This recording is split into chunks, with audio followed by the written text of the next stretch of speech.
नमस्कार। चंडीगढ़ के एडमिनिस्ट्रेटर श्रीमान बनवारीलाल पुरोहित जी, केंद्रीय मंत्रिमंडल में मेरे सहयोगी श्री भूपेंद्र यादव जी, श्री रामेश्वर तेली जी, सभी राज्यों के आदरणीय श्रम मंत्रीगण, श्रम सचिवगण, अन्य महानुभाव, देवी और सज्जनों, सबसे पहले मैं भगवान तिरुपति बालाजी के चरणों में नमन करता हूं।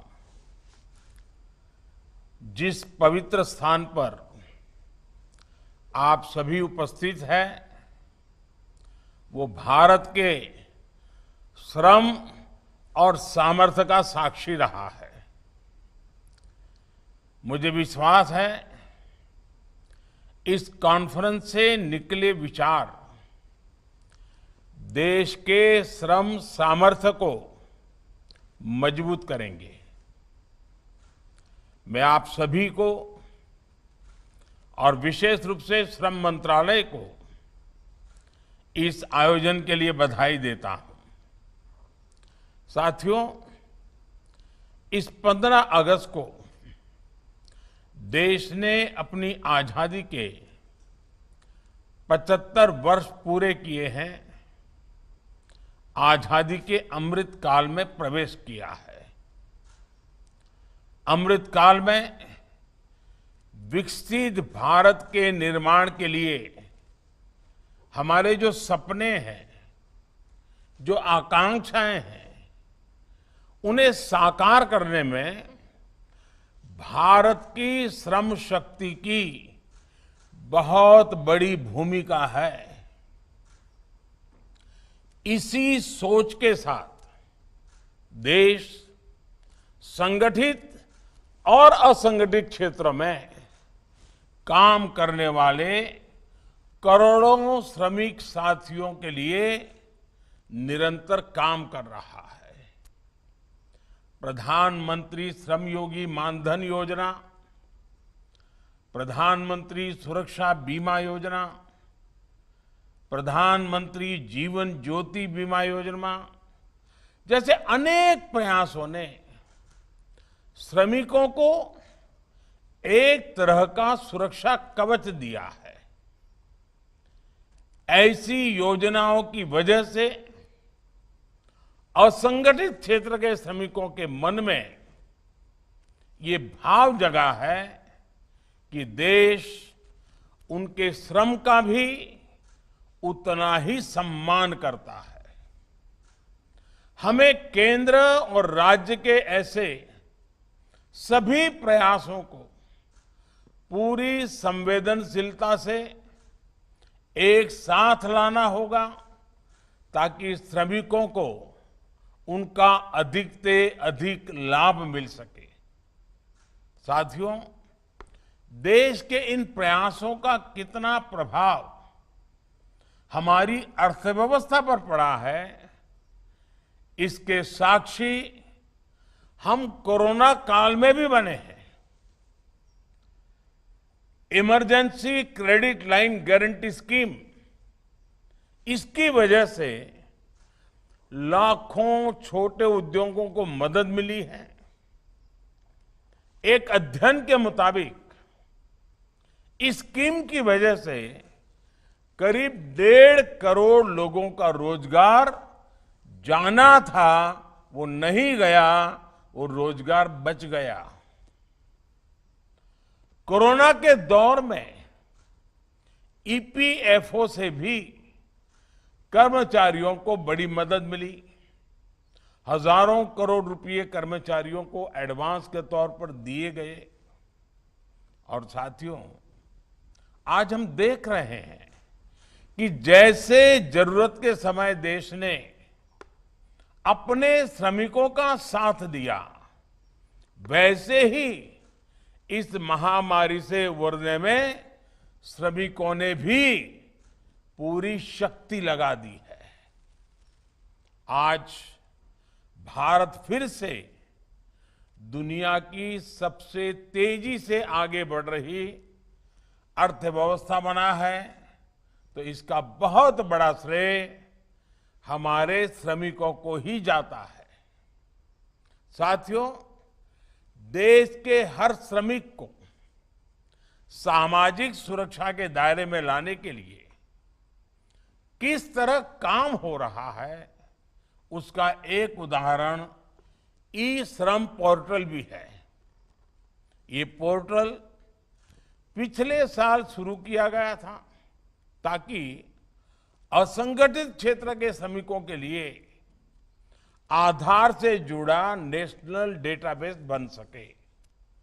मुझे खुशी है कि इस एक साल में ही इस पोर्टल से 400 अलग अलग क्षेत्रों में काम करने वाले करीब 28 करोड़ श्रमिक जुड़ चुके हैं। विशेष रूप से इसका लाभ कंस्ट्रक्शन वर्कर्स को, प्रवासी मजदूरों को और डोमेस्टिक वर्कर्स को मिल रहा है। अब इन लोगों को भी यूनिवर्सल अकाउंट नंबर जैसी सुविधाओं का लाभ मिल रहा है।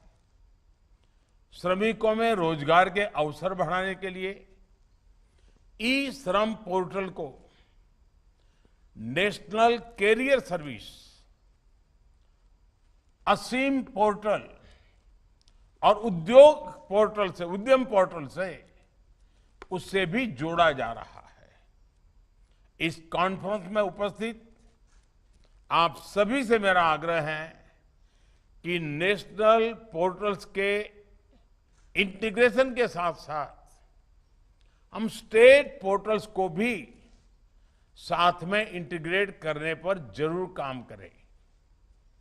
इससे देश के सभी श्रमिकों के लिए नए अवसर खुलेंगे, सभी राज्यों को देश की श्रम शक्ति और प्रभावी लाभ मिलेगा। साथियों, आप सभी भली भांति जानते हैं कि हमारे देश में ऐसे कितने लेबर कानून रहे हैं जो अंग्रेजों के समय से चले आ रहे हैं। बीते 8 वर्षों में हमने देश में गुलामी के दौर के और गुलामी की मानसिकता वाले कानूनों को खत्म करने का बीड़ा उठाया है। देश अब ऐसे लेबर कानूनों को बदल रहा है, रिफॉर्म कर रहा है, उन्हें सरल बना रहा है। इसी सोच से 29 लेबर कानूनों को 4 सरल लेबर कोड्स में बदला गया है। इससे हमारे श्रमिक भाई बहन न्यूनतम सैलरी, रोजगार की सुरक्षा, सामाजिक सुरक्षा और स्वास्थ्य सुरक्षा जैसे विषयों पर और सशक्त होंगे। नए लेबर कोड्स में इंटर स्टेट माइग्रेंट लेबर की परिभाषा को भी सुधारा गया है। हमारे प्रवासी श्रमिक भाई बहनों को one nation one ration card जैसी योजना से भी बहुत मदद मिली है। साथियों, हमें एक और बात याद रखनी है। दुनिया तेजी से बदल रही है। अगर हमने खुद को तेजी से तैयार नहीं किया तो फिर पिछड़ने का खतरा हो जाएगा। पहली, दूसरी और तीसरी औद्योगिक क्रांति का लाभ उठाने में भारत पीछे रह गया था। अब चौथी औद्योगिक क्रांति के समय भारत को तेजी से निर्णय भी लेने होंगे और उन्हें तेजी से लागू भी करना पड़ेगा। बदलते हुए समय के साथ जिस तरह नेचर ऑफ जॉब बदल रहा है, वो आप भी देख रहे हैं। आज दुनिया डिजिटल एरा में प्रवेश कर रही है। पूरा वैश्विक परिवेश तेजी से बदल रहा है। आज हम सब गीग जीआईजी और प्लेटफॉर्म इकोनॉमी के रूप में रोजगार के एक नए आयाम के साक्षी बन रहे हैं। ऑनलाइन शॉपिंग हो, ऑनलाइन हेल्थ सर्विसेज हो, ऑनलाइन टैक्सी और फूड डिलीवरी हो, ये आज शहरी जीवन का हिस्सा बन चुका है। लाखों युवा इन सेवाओं को, इस नए बाजार को गति दे रहे हैं। इन नई संभावनाओं के लिए हमारी सही नीतियां और सही प्रयास इस क्षेत्र में भारत को ग्लोबल लीडर बनाने में मदद करेंगे। साथियों, देश का श्रम मंत्रालय अमृत काल में वर्ष 2047 के लिए अपना विजन भी तैयार कर रहा है। भविष्य की जरूरत है flexible work places, work from home ecosystem. भविष्य की जरूरत है फ्लेक्सी वर्क आवर्स।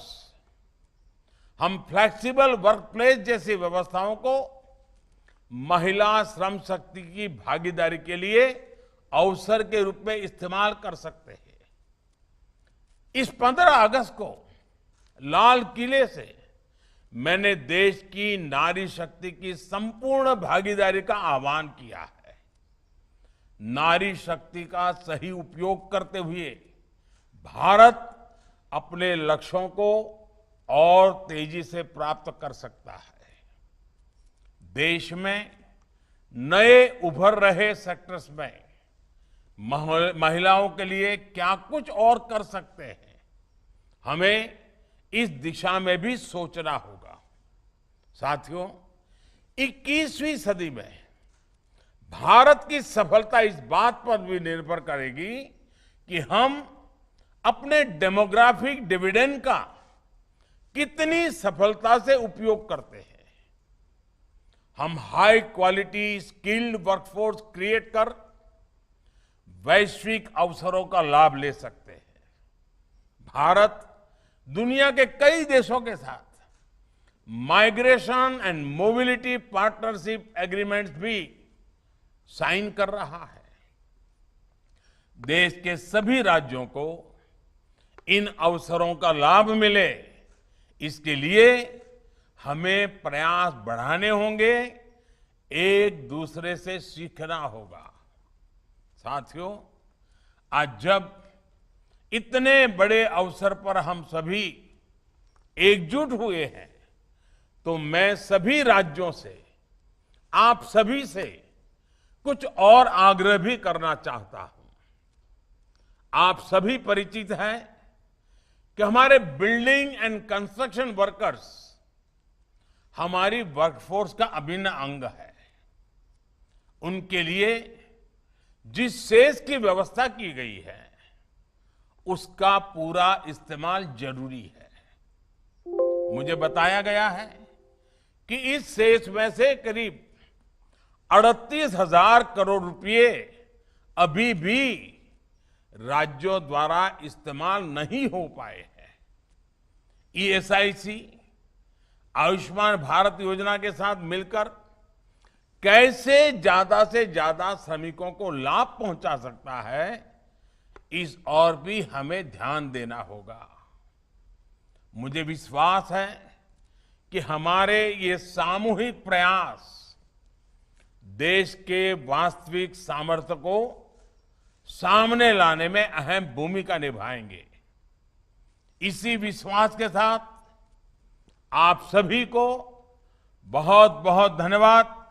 और मुझे विश्वास है कि इन 2 दिवसीय चर्चा में आप नए संकल्प के साथ, नए विश्वास के साथ देश की श्रम शक्ति के सामर्थ्य को बढ़ाने में सफल होंगे। बहुत बहुत धन्यवाद।